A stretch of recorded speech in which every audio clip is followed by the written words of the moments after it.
আমার জমিদার আসছে বাড়িতে। আম্মা ক্ষুধা লাগছে, খাওন দাও।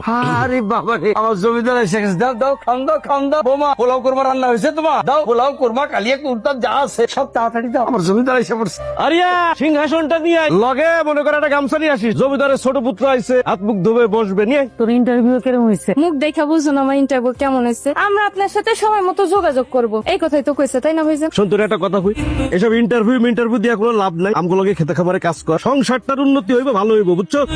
তা করবো কে? বাবু সাথে ঘুরে বেড়াইবো? তাই করুন। তাই তোর যে এত কষ্ট করে লেখাপড়া শিখাইলা, কি লাভ হইলো আমার? আশেপাশে সব পোলাপানের চাকরি হয়ে গেছে, আর তোর চাকরি হয় না। খাই বুড়া বাপের কান্দে বসে কতদিন খাবি? আর খাইতে দাও, পেট ভরে দাও, গিলু। মা তুমি খাবার খাওন দিবা? আমি কি তোর বাপের চাকর? নিজে লইয়া খাইতে পারস না?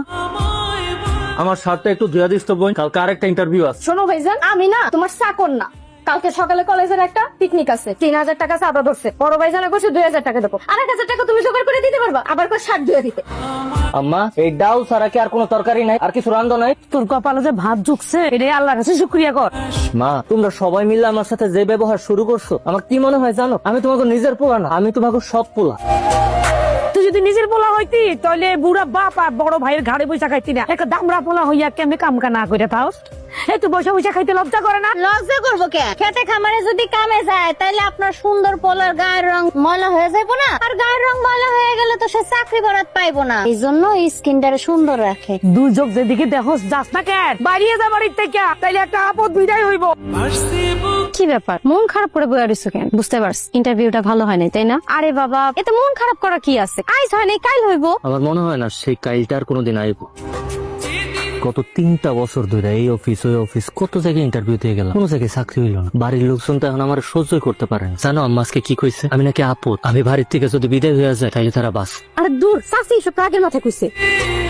তুমি কিন্তু হাল ছাইরো না, আর কেউ থাকুক না থাকুক, আমি কিন্তু তোমার পাশেই আছি। আমার বিশ্বাস একদিন তোমার ভালো একটা চাকরি হইব। এই নাও। আবার আনছো? আবার টাবার কি? ইন্টারভিউ দিতে গেলে একটু ফিট হাট হয়ে যাইতো। তা তোমার বাইরে আর কতদিন পুষবা? আর তো কোনো কাম কাজে মন নাই। যেদিন ইন্টারভিউ না থাকে সেদিন তো তোমাকে লোকে খেতে যাইতে পারে, তাহলে তো একটা কামলার টাকা বাচ্চা যায়। আচ্ছা, এটা কি আমি কই না? প্রত্যেক দিনই তারে কইতাছি, কে শোনে কার কথা? ওর যেহেতু চাকরি দরকার, তাহলে একটা গার্মেন্টসেও তো চাকরি নিতে পারে। কি কইলা তুমি? তাই করবো গার্মেন্টসের চাকরি? ওরে বাবা রে বাবা বাবা, সে হইব অফিসার।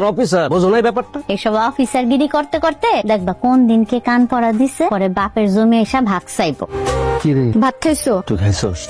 কালকে সকালে তোমার ইন্টারভিউ। খালি ডাল দিয়ে যে হাড়ির তলা নিয়ে ভাত খাইবা না, ওটা আমি ভালো করে জানি। আচ্ছা, জান্নাত আপুর কাছ থেকে তুমি নয়া শার্ট প্যান্ট আনবা, এটা আমার আগে করলি তো পারতা। আমি কষ্ট করে তোমার পুরান শার্ট ধুইতাম না? পানি চকটা দে তো।